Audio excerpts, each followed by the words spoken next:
Programme timeline सां गॾु आऊं आहियां असद मुमताज़। नाज़रीन, वफ़ाक़ी बजट साल 2022 ऐं 23 जी अॼु क़ौमी असैम्बली में पेश कई वई ऐं जेका बजट पेश कई वई उहा 95 खरब 2 अरब रुपयनि जी बजट पेश कई वई आहे, जंहिंमें दिफ़ा लाइ 1523 अरब रुपया रखिया विया आहिनि, तरक़ियाती मनसूबनि लाइ 800 अरब रुपया रखिया विया आहिनि, पेंशन जी मद में जेके आहिनि उहे 530 अरब रुपया रखिया विया आहिनि, ज़राअत लाइ 21 अरब रुपया रखिया विया आहिनि, हायर एजुकेशन लाइ 65 अरब रुपया रखिया विया आहिनि।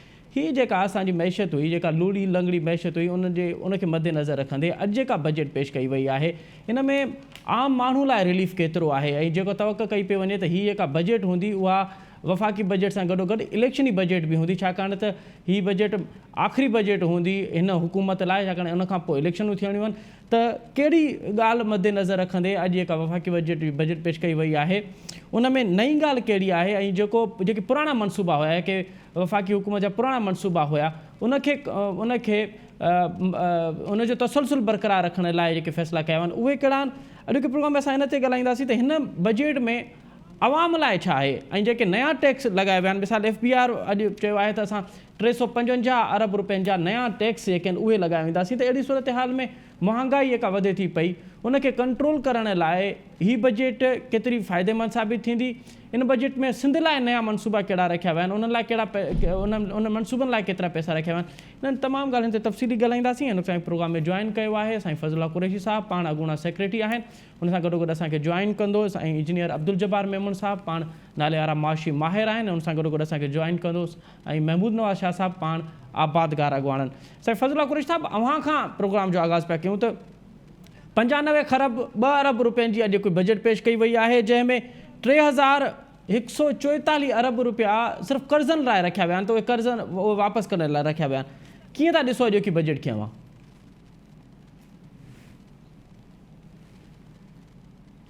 असांजो राब्तो जीअं ई बहाल थींदो साईं फज़ला कुरैशी साहब सां, त उनखां असां उनजो ओपिनियन वठंदासीं।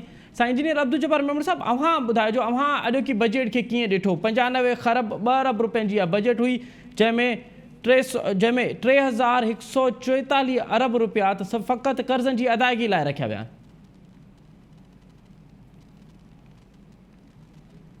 सर तव्हां पंहिंजो माइक काइंडली अनम्यूट कजो प्लीज़। हेलो जी सर प्लीज़, मुंहिंजो सवाल सर मां ॿुधो ऐं रिपीट कयां। रिपीट कयो सर, मां पियो चवां थी हीअ 95 खरब रुपयनि जी अॼु बजट पेश कई वई आहे, 95 खरब 2 अरब रुपयनि जी, उन में 3144 अरब त फ़क़ति कर्ज़नि जी अदायगी लाइ रखिया विया आहिनि। अव्हां ओवरऑल अॼोकी बजट खे कीअं था ॾिसो? बजट जा जेके आहिनि से मुंहिंजे ख़्याल में के हिकिड़ा 3 हिसा हुआ। जी सर। पहिरियों हिसो जेको आहे सो हुन में हो त पोइ हुकूमत जेका आहे हुन ते क्रिटिसिज़म हुई, उन क्रिटिसिज़म खे हिकिड़ो बैलेंस करण जी कोशिश कोन कई वई। मुंहिंजे पंहिंजे ख़्याल में उन क्रिटिसिज़म जी अंग्रेज़ी में चवंदा आहिनि न हिकिड़ी सस्टेनेबिलिटी जेको आहे उहा नज़र कोन पे आई। ऐं मुंहिंजो ख़्याल आहे इहो हिकिड़ो पाकिस्तान में रवाजु आहे त वींदड़नि ते जेको आहे सो सॼी बहुतान तराशी थींदी आहे। हालांकि सियासी तौर ते मां सम्झंदुसि त थोरो हिन वक़्तु गोॾबारी जेका आहे उनजी ज़रूरत आहे। इन्हनि ॻाल्हियुनि खे बजट में आणण जी ज़रूरत न आहे। बजट में इहो आणण जी ज़रूरत आहे त असां छा वेठा कयूं, जेको असां हिन साल लाइ जेको प्रोग्राम वेठा ॾियूं उहो सॼे साल में हिकिड़े आम माण्हू जी फलाह, इंडस्ट्रियल ग्रोथ, सर्विस सेक्टर जेको आहे उनजी ग्रोथ ऐं एग्रीकल्चर में जेके बि कुझु थोरियूं घणियूं ख़राबियूं पोएं साल नज़र आयूं, जिन में मां चवंदुसि त हिकिड़ो इम्पोर्ट्स ऑफ वीट हो, इम्पोर्ट्स ऑफ शुगर हो, उहो पाकिस्तान जहिड़े मुल्क में हिकिड़ो एग्रीकल्चर बेसिकली कंट्री में न हुअणु खपे। ऐं इहे जेका घटि पैदावार थी कॉटन जी, उन जेके आहिनि से उहे हिकिड़ियूं वीकनेसिस रहियूं। हाणे वापसि अचूं त हिन बजट में छा वेठो नज़र अचे। हिन बजट में एक्चुअली 1400 अरब रुपया तव्हां ॾिठो हूंदो त उनजो हिकिड़ो तफ़ावत रखियो वियो आहे जेके चइजे त टैक्स कलेक्शन। हाणे टैक्स कलेक्शन कॾहिं जेका मुल्क में हूंदी आहे उन जो बेसिस जेको आहे हिकिड़ो डेवलप कंट्रीज़ जी ॻाल्हि थो ॿुधायां, उन जो बेसिस हूंदो आहे डेवलपमेंट इकोनॉमिक्स। त इकोनॉमिक्स जेका आहे उनखे डिस्टर्ब थिए बग़ैर उन्हनि सेक्टर्स में जंहिंमें हिकिड़ी प्रोग्रेस जेका आहे सा ठीकु रही आहे उनखे वधीक टैक्सिस न हणंदा आहिनि। उन सेक्टर में जंहिंमें गुंजाइश हुई ऐं गुंजाइश रहंदी उनखे थोरो जेको आहे सो टैक्सिस जे हवाले सां कुझु जेको आहे सो हिकिड़ो छूट ॾिनी वेंदी आहे त उहे पाण खे मथे आणण जी कोशिशि कनि।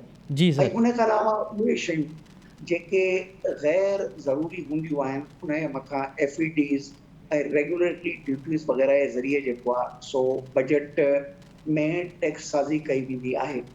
हाणे इहे टे शयूं जेके आहिनि से पाकिस्तान में इन करे कोन पिया थियूं इजरा थियनि छाकाणि त हिननि जो वक़्तु बि थोरो आहे, साल आहे, जी हिकिड़े साल जो बजट आहे। माना हिकिड़ो मीडियम टर्म हिन हिकिड़ी ॻाल्हि त कई आहे त असां हिकिड़ो मीडियम टर्म इकोनॉमिक फ्रेमवर्क जो प्रोग्राम ठाहियो आहे, पर उनखे हाणे मज़ीद असां पढ़ण जी कोशिशि कंदासीं त उहो कहिड़ो प्रोग्राम आहे जेको हिननि जे वञण खां पोइ जी या हिननि जे ई वापसीअ में या ॿिए कंहिं थोरे जे वापसीअ में उनखे सहकार कंदो।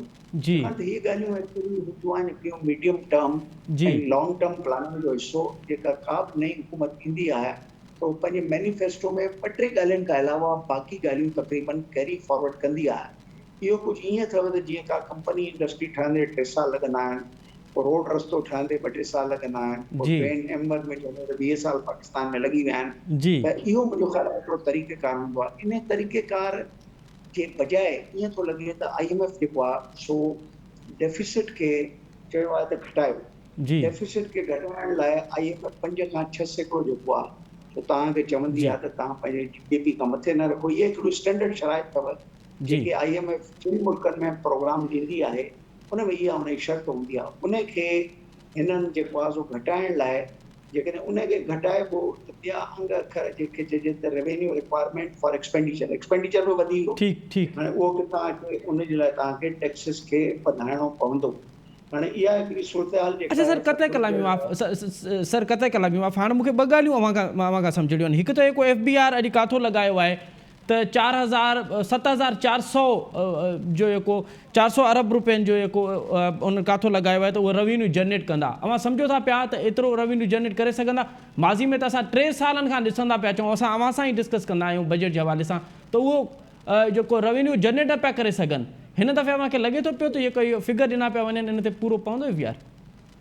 मुंहिंजे पंहिंजे ख़्याल में त पाकिस्तान जी जेका हिस्टोरिकल टैक्स कलेक्शन आहे, मां त 20-25 सालनि खां इन हिकिड़े सिस्टम सां मुंसलिक आहे जेके चइजे त टैक्स कमेटीज़ जी सर NFPCCI। जी सर हाणे पाकिस्तान में हमेशह टैक्स कलेक्शन जेके आहे 2 साल में वधियल ईंदियूं आहिनि। सिर्फ़ु पाकिस्तान जो जेको मेन मसइलो हूंदो आहे त जेको एस्टिमेट ॾिनो वेंदो आहे कॾहिं कॾहिं उन एस्टिमेट खां हेठि ईंदो आहे जेके चइबो आहे त रिकॉलिंग या जेके चइबो आहे त एडजस्टमेंट्स उहे थींदियूं आहिनि।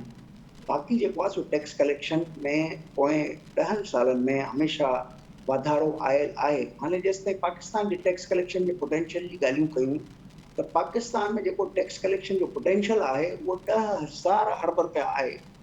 यानी अॼोके ॾींहं में उहो 10,000 अरब रुपया अची चुके थो। असां federation of Pakistan chamber of commerce मां जी सर सरकार खे चयो त 2 शयुनि ते हलो, तव्हां फ्लैट रेट ते हलो, साॻियो रोटी जे सभिनी जे लाइ इनकम टैक्स जे हद ताईं, तव्हां लो रेट ते अचो, तव्हां लो रेट खां अलावा फिक्स रेट ते अचो।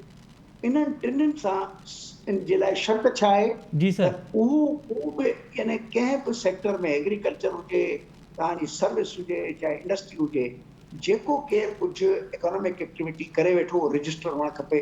तव्हांखे मां हिकिड़ी तमामु हिकिड़ी तशवीशनाक हैरानकुन ॻाल्हि ॿुधायां, इहा जी मुंहिंजो ख़्यालु आहे जी शायदि सर असांजा सिंधी नाज़रीन बि ॿुधनि। जी सर जी पाकिस्तान में सेल्स टैक्स रजिस्ट्रेशन, सॼे पाकिस्तान जी ॻाल्हि थो कयां, जी सर सेल्स टैक्स रजिस्ट्रेशन जो एक्टिव जेको फाइलर आहे उहो अथव 41,000। जी सर जॾहिं त पाकिस्तान में 36 लख इलेक्ट्रिक कनेक्शन्स आहिनि इंडस्ट्रियल। हाणे पाकिस्तान में जेकॾहिं इंडस्ट्रियल कनेक्शन 36 लख आहिनि त इहे 36 लख ई सेल्स टैक्स में रजिस्टर हुअणु खपनि। उनखे अलावा गैस ते कनेक्शन्स आहिनि, कमर्शियल कनेक्शन्स आहिनि, इहे जी बिल्कुलु अव्हां सही पिया चओ। इहे सभु अगरि उन में टैक्स उन में अची वञनि त यकीनन जेको टैक्स कलेक्शन आहे उहो वधंदो। ऐं जेसिताईं अव्हां जी ॻाल्हि सम्झी रहियो आहियां, तव्हां पिया चओ त कोई FBR 7,004 अरब रुपयनि जो जेको काथो लॻायो आहे इहो थोरो आहे, अञा इन खां वधीक हू कलेक्ट करे सघनि था पिया। हा, जेकॾहिं असां उन्हनि माण्हुनि खे, उन्हनि एंटिटीज़ खे जेके आइडेंटिफाइड आहिनि उन्हनि खे टैक्स जो हिसो ठाहियूं ऐं ठीकु हिकिड़ो सहल सादा निज़ाम जंहिंमें माण्हुनि खे FBR खां डपु न हुजे। हिते तव्हां किथे बि वेंदव जी नंढनि एसोसिएशन खां वठी दरमियाने दर्जे उन्हनि खे रुॻो FBR सां शिकायतूं अथव। उहे ठीक चवनि है था असांखे ॾींहं में जेको आहे ॿ टे नोटिसिस था मिलनि। ठीक हाणे जेकॾहिं इन शिकायतुनि खे ख़तमु करिणो आहे त पोइ तव्हांखे हिकिड़े फिक्स्ड निज़ाम में GST जे बजाए फिक्स्ड टैक्स निज़ाम में ऐं लो रेट्स ते अचिणो पवंदो। पाकिस्तान जो एस्टिमेटेड पोटेंशियल असां FPCCI में 2 साल पहिरियों लॻायो हो सही त असां घटि में घटि 10,000 खां मथे विया हुआसीं। ठीक है ठीक है पॉसिबल अथव ठीक है सर इनते अञा अवां खां तफ़सीली ॼाणींदासूं त कहिड़ा कहिड़ा शोबा आहिनि जिन्हनि खे अञा वधीक बहितर करण जी ज़रूरत हुई ऐं उहे अॼोकी बजट में अव्हां खे कमज़ोर नज़र अचनि पिया। साईं महमूद नवाज़ शाह साहब, अव्हां ॿुधाइजो त हीअ कि ज़राअत लाइ 21 अरब रुपया रखिया विया आहिनि ऐं जेके ज़रई औज़ार आहिनि उनखे अगरि तव्हां इम्पोर्ट कंदो त उन ते टैक्स ख़तमु कयो वियो आहे। त हिनखे अव्हां आबादगार हैसियत सां अॼोके बजट खे कीअं पिया ॾिसो? साईं तव्हांजी वॾी महिरबानी। ॾिसो, बजट जेका हूंदी आहे सा हिकिड़ी एलोकेशन ऑफ फाइनेंशियल रिसोर्सिस, माना पैसा रखिया वेंदा आहिनि उन जे लाइ, जी ऐं पैसा तव्हां उन जे पोयां रखंदा आहियो जंहिंजे पोयां प्रॉपर प्लानिंग थियल हुजे। जी अनफॉर्चुनेटली ज़राअत जेका आहे सा छो त उन में का अप्रोप्रिएट प्लानिंग कान थी थिए, ऐं उहा प्लानिंग तॾहिं थींदी जॾहिं सूबा ऐं वफ़ाक़ वेही सीरियसली प्रायोरिटी सेट करे ऐं का शइ जो तयन था ऐं पोइ सम्झंदा त असांखे इन पासे इन डायरेक्शन में हलणो आहे ऐं पोइ फाइनेंशियल रिसोर्सिस जेके आहिनि सेव। अगरि फाइनेंशियल रिसोर्सिस जे बारे में तव्हां ॾिसो त पोइ हुकूमत में चऊं त हीउ एग्रीकल्चर एमरजेंसी प्रोग्राम आहे, बिल्कुलु सही। उन खां पहिरीं गवर्नमेंट के ॿिए क़िस्म जो नालो रखियो, पर तव्हां ॾिसो त का बि जिदत न आई। उहे शयूं जेके असां वटि एक्सपोर्टेबल सरप्लस हूंदियूं हुयूं, यानी कणिक ऐं फुटी, अॼु तव्हां उहे अरबे डॉलरनि जूं घुरायो पिया। तव्हांजी एक्सपोर्ट इम्पोर्ट जेका आहे सा 4 अरब डॉलरनि खां वधी हाणे वञी 10 अरब डॉलरनि जे करीब पे पहुती आहे। उन जो रीज़न छा आहे?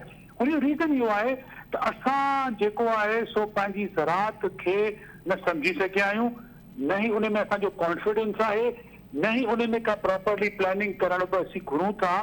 ऐं साॻी जेका हिन वक़्तु बि तव्हीं नंबर जी ॻाल्हि करियो पिया, उहे नंबर बि इन ई करे तव्हांखे कमज़ोर विदाउट प्लानिंग ऐं डायरेक्शन ॾिसण में अचनि था, जंहिंजो मुंहिंजी नज़र में कंहिं क़िस्म जो को ज़राअत ते को अहिड़े क़िस्म जो फ़र्क़ु ॾिसण में न ईंदो। त अव्हां सम्झो पिया त हीअ हिकु ज़राअत लाइ 21 अरब रुपया रखिया विया आहिनि। पहिरियां त इहे काफ़ी आहिनि, इनफ आहिनि, ऐं हिननि हालतुनि में जॾहिं पाणी कोन्हे, जॾहिं पोखाई कोन थी सघी आहे, त सब्सिडी जी मद में बि अगरि रखिया वञनि त इहे काफ़ी आहिनि। मुंहिंजी नज़र में त इन डिटेल अचे त ख़बर पए। ॾिसो, पैसा घणा थी सघनि था, वधीक थी सघनि था, डिपेंडिंग तव्हां वटि फिजिकल स्पेस केतिरी आहे। असांजो सिर्फ़ु चवणु इहो आहे त हिन वक़्तु जेके 21 अरब रुपया तव्हां अगरि टोटल एग्रीकल्चर जो तव्हां ॾिसो त 65-70 बिलियन डॉलर जी मईशत में कॉन्ट्रीब्यूशन आहे। उन में तव्हां 21 अरब रुपया रखो था त उहो हिकु का बि कंहिं क़िस्म जी का बि एलोकेशन आई कान्हे का, पर उन जो अप्रोप्रिएट इस्तेमालु जेको आहे सो 5 साल खां पोइ तव्हां ॾिसंदव त मुंहिंजी न नज़र में त कंहिं बि क़िस्म जो को प्रॉपर हुन जी एलोकेशन हूंदी, या का उन जी डिसबर्समेंट हूंदी, या ई का उन मां के नतीजा निकिरंदड़ के ॾिसण में ईंदा असांखे ज़राअत में अनफॉर्चुनेटली। जी जी महमूद नवाज़ शाह साहब, जॾहिं गुज़िरियल साल जी बजट आई हुई त असां हुन ते प्रोग्राम कयोसीं, अव्हां बिल्कुलु इहो ई पिया चओ त अलाए छो हुकुमराननि खां जेको असांजो ज़राअत वारो शोबो आहे उहो अलाए छो उन्हनि खां नज़रअंदाज़ पियो थिए। असां ज़रई मुल्क आहियूं ऐं उनजे बावजूदि असां कणक बि इम्पोर्ट कयूं था पिया, फुटी बि इम्पोर्ट कयूं था पिया, हिन वक़्तु बि असांजी सूरत हाल आहे। त सवाल इहो आहे त आख़िरी शोबो नज़रअंदाज़ छो आहे? हा साईं, ॾिसो, अनफॉर्चुनेटली जेके असां वटि शहरनि में माण्हू रहनि था, उन्हनि जो तमामु घणो जेका तवजो आहे उहो पे कामोरा हुजनि या ही के बिज़नेसमैन हुजनि, तमामु घणी तवजो बिज़नेस इंडस्ट्री जे मथां। ऐं सुठी ॻाल्हि आहे, जेतिरी ग्रोथ तव्हांखे बिज़नेस ऐं इंडस्ट्री में मिली सघे थी, इहो दुनिया जो एग्ज़ाम्पल आहे, तव्हां एग्रीकल्चर नथी मिली सघे, पर तव्हां उते बि तवजो ॾियो ऐं तव्हां पंहिंजे पाकिस्तान जी ज़राअत खे बि ज़रूरु तवजो ॾियो, जेका हिन वक़्तु अॼु बि 43% अॼु बि माण्हू एम्प्लॉयमेंट जेको सेक्टर प्रोवाइड करे थो, सो 43% खे अॼु बि एग्रीकल्चर करे थो। हालांकि पोयनि 20 सालनि में तव्हां इन्वेस्टमेंट, मराहतूं, सब्सिडी, सिर्फ़ु कोविड में ई तव्हां 1200 अरब रुपया बिज़नेस ऐं इंडस्ट्री खे ॾेई छॾिया। टको हिकिड़ो तव्हां एग्रीकल्चर खे न ॾिनो। अॼु ॾिसो ॿियूं ॻाल्हियूं छॾे जी। ॾियो, कॉस्ट ऑफ प्रोडक्शन जेका आहे सा हिन वक़्तु ॿीणी थी वई हली आहे। जी। DAP जी बोरी आम ताईं के ज़मींदार खां पुछो न 5-5.5 रुपए हुई, 11,000 रुपए थी वई आहे। जी। यूरिया 1,800 रुपए वारी उहा 2,500 रुपए में कान पई मिले। ट्रैक्टर 18 लख रुपए वारो उहो 40 लखनि जो थी वियो आहे। मूंखे ॿुधायो त इन सॼी सूरत हाल में तव्हां 21 अरब रुपया कहिड़ी शइ लाइ रखिया आहिनि जॾहिं तव्हां कॉस्ट ऑफ इनपुट प्रोडक्शन उनजी रिडक्शन रैशनलाइजेशन या बिल्कुलु सही। कॉस्ट ऑफ या आउटपुट जेको थिए थो उनजी तरफ़ का अनाउंसमेंट न कई आहे। तव्हां ॾिसो हिंदुस्तान जो तव्हांखे सिर्फ़ु मिसाल ॾियां, उन पंहिंजी ज़राअत में हिकिड़ी सस्टेन्ड पॉलिसी रखी आहे त अॼु यूरोपियन यूनियन जहिड़ा मुल्क, अमेरिका जहिड़ा मुल्क हथ हिकिड़ा कोन ॿधा अथनि, बाक़ी सभु कुझु चवनि था त ख़ुदा जे करे तूं कणिक जेका आहे तो वटि वाफ़िर मिक़दार में आहे उनखे तूं एक्सपोर्ट कर। शुगर उन्हनि वटि सरप्लस में आहे, कणिक उन्हनि वटि सरप्लस में आहे, कॉटन उन्हनि वटि पंहिंजी जेका थी वई आहे। बिल्कुलु सही। उनजी वजह छा आहे? उहे बि असां जहिड़ो मुल्क आहिनि, हुननि जी कंज़म्पशन वधीक आहे, कंज़म्पशन घटि आहे, पर असां वटि छो इहो सभु कमु जेको आहे सो ऊंधो पियो हले? छो त असांजो तवजो, असांजी अंडरस्टैंडिंग ही ज़राअत जी कान्हे जंहिंजे करे तव्हांखे का ख़ातिर खां हाणे तव्हां ॾिसो सूबे जी बजट बि ईंदी न, जी सर। दुआ कजो त का अहिड़े क़िस्म जी बजट अचे जेका सेक्टर खे सम्झे ऐं लॉन्ग टर्म प्लानिंग में का उन जी तरफ़ का डायरेक्शन ॾे। ओड़ी क़िस्म जी डायरेक्शन असांखे अनफॉर्चुनेटली कान थी ॾिसण में अचे। ठीक है। अच्छा मेमूना शाह साहब, असां इहो अव्हां खां ज़रूरु ॼाणींदासूं त जेका अव्हां ॻाल्हि पिया कयो त वफ़र मिक़दार में हिंदुस्तान कणक जी पैदावार करे थो पियो। असां वटि बि त हिते असांजो जेको टारगेट आहे गुज़िरियल साल त असां तक़रीबन टारगेट जेतिरो कणक असां वटि जेका आहे उहा थी, ऐं उनखां अॻु में त जेको आहे उहो त अञा उनखां वधीक थी। पोइ आख़िर छो असां इम्पोर्ट करण ते मजबूर थींदा, इहो अव्हां खां ज़रूरु ॼाणींदासूं। पर साईं इंजीनियर अब्दुल जब्बार मेमून साहब, अव्हां छा था सम्झो त हीअ जेका अॼु जेका बजट आई आहे इहा बजट हतमी हूंदी या अव्हांखे लॻे थो पियो त ईंदड़ कुझु 1-2 महीननि खां पोइ वरी मिनी बजट बि आणी पवंदी हुकूमत खे? ॾिसो, पाकिस्तान में गुज़िश्ता चंद सालनि खां इहा हिकिड़ी ट्रेडिशन अथव। पाकिस्तान में ट्रेडिशन छा आहे त इकोनॉमिक कोऑर्डिनेशन कमेटीज़ ऐं कैबिनेट्स जेके आहिनि सो तक़रीबन हर महीने, अगरि हिकिड़े महीने न त ॿिए महीने जेको आहे सो का न का फेरफार ईंदी आहे जंहिंखे असां बजट ई चई सघूं था। जी सर। टैक्सेस जे विच में का फेरफार ईंदी आहे, वधायो घटायो या ॿिए काफ़ी यानी हिकिड़े हिसनि ते हिकिड़ी टैक्स साज़ी जेका आहे सा हुन में रदो बदल ईंदी आहे। ठीक त सर। तव्हां इहो सम्झो त इहो टैक्स जेको ॾिनो वियो आहे हींअर टैक्सेशन स्ट्रक्चर जी मां ॻाल्हि कयां, अदर इनकम खे छॾियूं था, जी सर। इहो स्ट्रक्चर जेको आहे सो सॼो साल हलंदो। ऐं मुंहिंजे पंहिंजे ख़्याल में मां शायदि जो लफ़्ज़ मूंखे न इस्तेमालु करणु खपे, मां वाज़े तौर ते जेको आहे सो मुतमइन आहियां त इन में तब्दीलियूं ईंदियूं। तब्दीलियूं इन करे ईंदियूं छाकाणि त जेको बि IMF जूं जेके प्री एक्शन डिमांड्स आहिनि उहे तक़रीबन 31 अथव। मां हिन सॼे बजट में ॾिसां पियो त उहे डिमांड्स जेके आहिनि से 6 खां 8 ताईं अकोमोडेट थियनि वेठियूं। छा बाक़ी डिमांड्स जेके आहिनि से IMF गिव अप कंदो, वेव कंदो, छा कंदो? उन खां अलावा IMF में जेका हिकिड़ा इकोनॉमिक मैनेजमेंट रिफॉर्म्स ऐं स्ट्रक्चरल डेवलपमेंट जा जेके आइडियाज़ आहिनि उहे बि अञा ताईं हिन बजट में कोन था नज़र अचनि। अच्छा। ॿियो हिन बजट में हिकु ॻाल्हि जेका कई वई आहे उहा आहे त मीडियम टर्म इकोनॉमिक मैनेजमेंट। जी। हिकिड़े साल लाइ बजट न हूंदो आहे, टैक्स साज़ी ऐं इकोनॉमिक्स डेवलपमेंट जेका आहे बिल्कुलु सही। हमेशह मीडियम टर्म खे फॉलो कंदी आहे। त तव्हां जेको आहे सो आहिस्ते आहिस्ते कंहिं बि सब सेक्टर जी ग्रोथ खे कहिड़ी तरीक़े सां अॻिते वधी वेंदो। फॉर एग्ज़ाम्पल हींअर महमूद नवाज़ शाह ॻाल्हियूं पिया कयूं त पाकिस्तान में जेको आहे सो हिकिड़ो एग्रीकल्चर रिसर्च ऐं एग्रीकल्चर प्रॉब्लम्स जेके आहिनि से अञा ताईं बि असां रिज़ॉल्व न करे पिया था सघूं, जॾहिं त हीअ हिकिड़ी एग्रीकल्चर मुल्क आहे ऐं हिन जी एक्सपोर्ट जेका आहे सा टोटली डिपेंड करे वेठी एग्रीकल्चर प्रोड्यूस ते। उन एग्रीकल्चर प्रोड्यूस जो इहो हाल आहे त पाकिस्तान में जेको आहे सो शुगर बि असां इम्पोर्ट कयूं था, असां वीट बि इम्पोर्ट कयूं था। वरी हिन दफ़े वरी जेको आहे सो जेको अंग अखर तव्हांजे साम्हूं अचे थो हिकिड़ी तमामु कसीर बिल्कुलु सही पिया चओ, वरी असां वीट था इम्पोर्ट कयूं। त हाणे इन सॼे हंधनि ते काफ़ी इफ एंड बट्स आहिनि, उहे हिन बजट में तव्हांखे रिफ्लेक्ट थींदा कोन था नज़र अचनि। पर थोरो मीडियम टर्म इकोनॉमिक फ्रेमवर्क खे बि असां ॾिसूं छा आहे उहो जेको हिन बजट खे अॻिते कैरी फॉरवर्ड कंदो। ॾिसो हाणे थोरी देरि लाइ मां तव्हांखे मिसाल ॾियां, मज़ाक खेज़ क़िस्म जूं ॻाल्हियूं अथव हिन मुल्क में। पब्लिक सेक्टर डेवलपमेंट प्रोग्राम्स जेके हिन वक़्तु अथव, जेके कागज़नि में अची चुका आहिनि ऐं अप्रूव थी चुका आहिनि, जेके पेंडिंग आहिनि फॉर एग्जीक्यूशन, त उन्हनि खे कंप्लीट थियणु खपे, उनखे चइबो आहे थ्रो अवे। उहे 9,000 अरब रुपयनि जा अथव। सही यानी अंदाज़ो लॻायो जी। तव्हांजो PhD में फंडिंग जे लाइ सां वधि में वधि 400-500 अरब रुपया थिए थी। 700 खां वठी 1000 असां रखूं था, 400-500 मर्स ख़र्च था कयूं, जी। पर प्रोजेक्ट जी छा आहे 9,000 अरब रुपयनि जा रखियो वेठा आहियूं।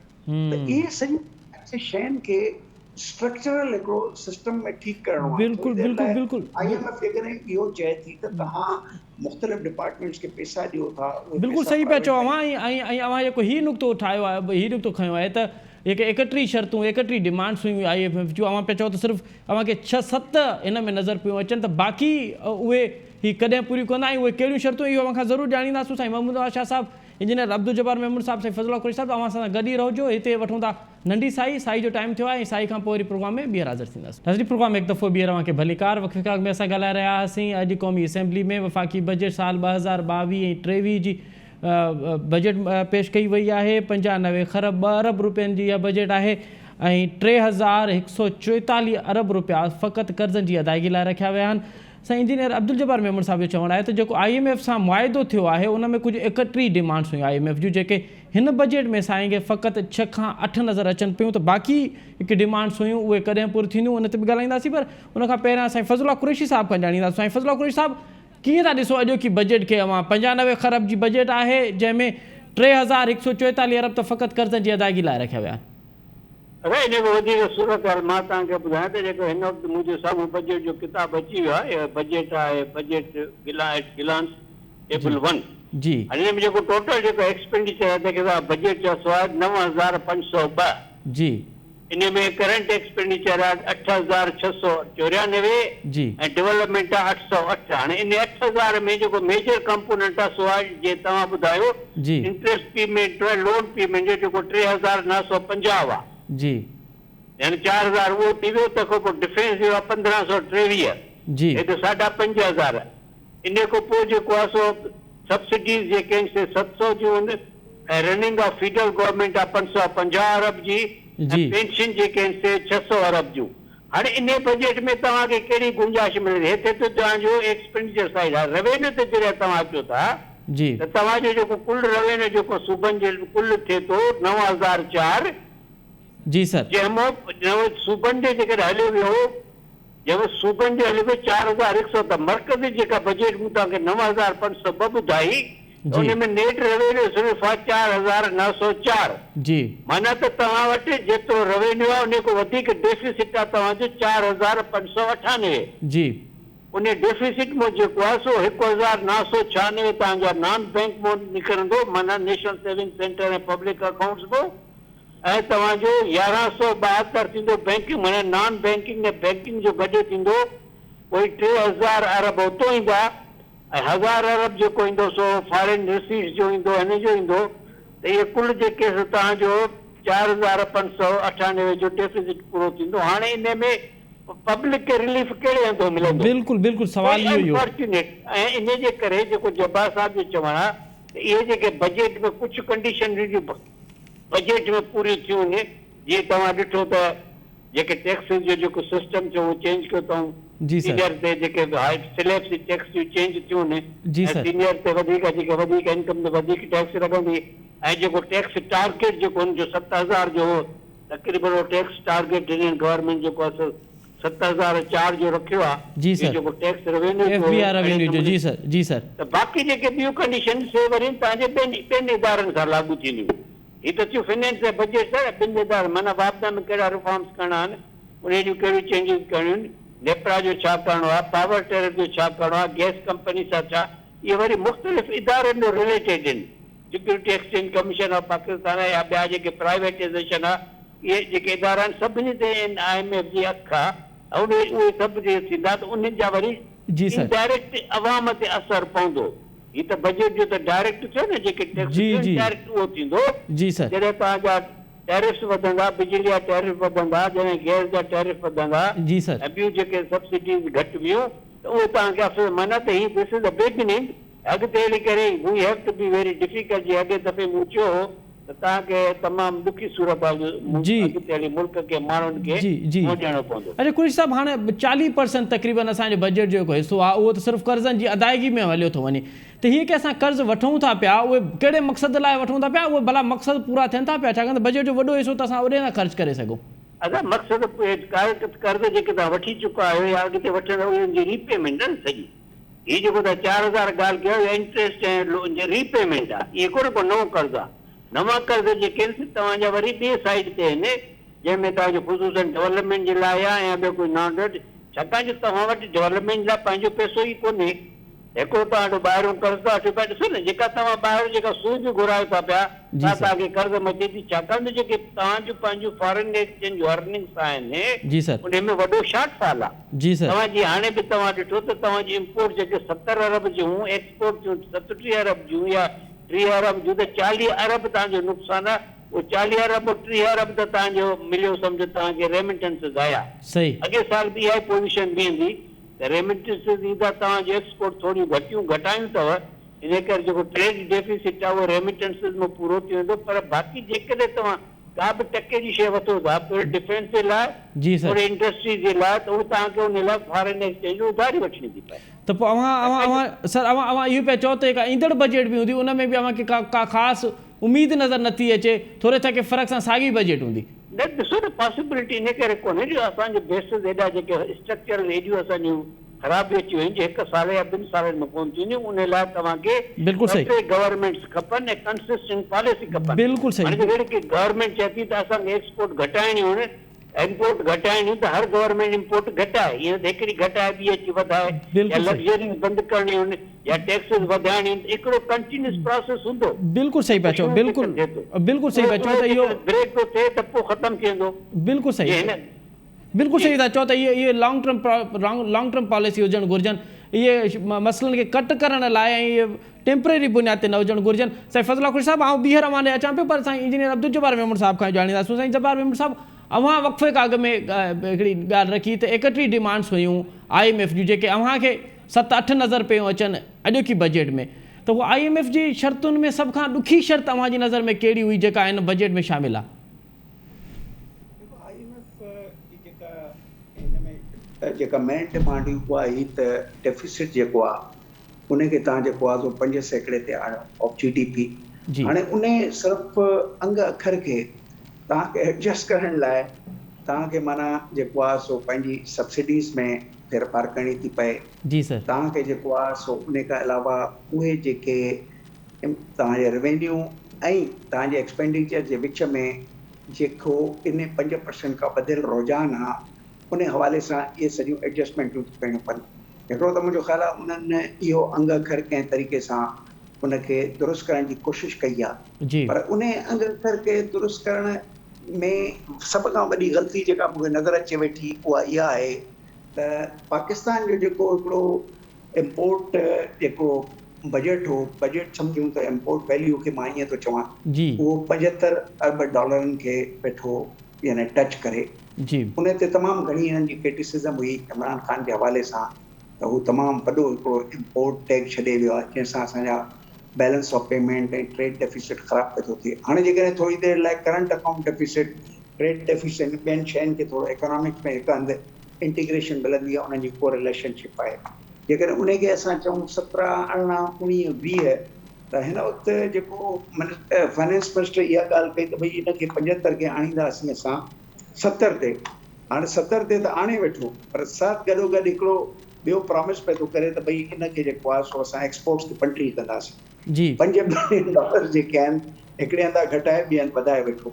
हाणे सुवाल थो पैदा थिए त तव्हां जेका घटाइण वारी स्ट्रेटेजी जेका आहे सा हिकिड़ी इकोनॉमिक्स में हिकिड़ी स्ट्रेटेजी हूंदी आहे जंहिंजो तरीक़ेकार इहो हूंदो आहे त तव्हां जेके मुल्क में जेके वापराइण वारियूं शयूं आहिनि उन मां उहे कहिड़ियूं शयूं आहिनि जिनखे तव्हां 5 बिलियन डॉलर ताईं कंटेन था कयो। 2 तरीक़ा हूंदा आहिनि, या त तव्हां इम्पोर्ट्स बैन कयो जेको हिननि 7.2 बिलियन जो हाणे जेका बैन कई आहे, मां सम्झां थो उहो बैन हटाइनि वेठा। उन बैन खे हटाए करे जेको आहे सो जेके ॻाल्हियूं मूंखे नज़र पई थियूं अचनि त शायदि बैन जो नोटिफिकेशन हटाइण जो तव्हां ॾिसो अॼुकल्ह में अची वेंदो। जेकॾहिं उहो नोटिफिकेशन हटे वेठो त इहे 5 बिलियन डॉलर पोइ जेके आहिनि से घटि करण लाइ ॿियो तरीक़ो इहो हूंदो त त तव्हां ओवर प्रोटेक्ट कयो, माना तव्हां जेको आहे इन्हनि जे मथां हिकिड़ियूं रेगुलेटरी ड्यूटियूं वधायो त जीअं इन्हनि जी कंजम्पशन जेका आहे सा उन में माण्हुनि खे डिस्करेजमेंट थिए। पर हाणे सवाल इहो पैदा थिए त इन में वरी ॿ ग्रुप्स आहिनि। जी सर। ग्रुप उहा जेको मोस्ट एसेंशियल हिकिड़े आम ठीक माण्हू जी रिक्वायरमेंट, ठीक है। तव्हां उनखे त जेको आहे कंटेन नथा करे सघो, त बाक़ी तव्हांखे आइडेंटिफाई करिणो आहे त हिकिड़े उन माण्हू जी रिक्वायरमेंट जंहिंजे लाइ हिननि चवनि था भई इहो करोड़ रुपया कमाए थो, उन लाइ हिकिड़ो 2% टैक्स जेको विधो अथनि उहो मुनासिबु आहे। ठीक है। 3 करोड़ खां मथे इहो हिकिड़ो प्रॉपर वर्किंग जेका आहे सा IMF आख़िर खां इहे सभु वर्किंग त घुरंदी न। बिल्कुलु सही, बिल्कुलु प्रोजेक्ट जेको आहे सिस्टम छा आहे, बिल्कुलु बिल्कुलु प्रोजेक्शन कयूं आहिनि, इहे वर्किंग न तव्हांजे साम्हूं आयूं आहिनि न मुंहिंजे साम्हूं आयूं आहिनि। मुंहिंजो तजस्सु बरक़रार आहे। बिल्कुलु सही। ॿियो हितां हुतां कोशिशि कंदो आहे इन्हनि खे वधाइण जी, पर फज़ला ख़ुशी सां वेठो आहे। डेवलपमेंट इकोनॉमिक्स जो जेको कॉन्सेप्ट आहे न उहो बजट साज़ीअ में आहे ई कोन। अच्छा, बजट साज़ीअ में इहो आहे त IMF चए थी त बाबा हिनखे 5% कटे छॾियो, 2% वधाए छॾियो। ही त IMF जेको हिननि खे चवे थी पई हे उन जे शर्तुनि ते हलनि था पिया।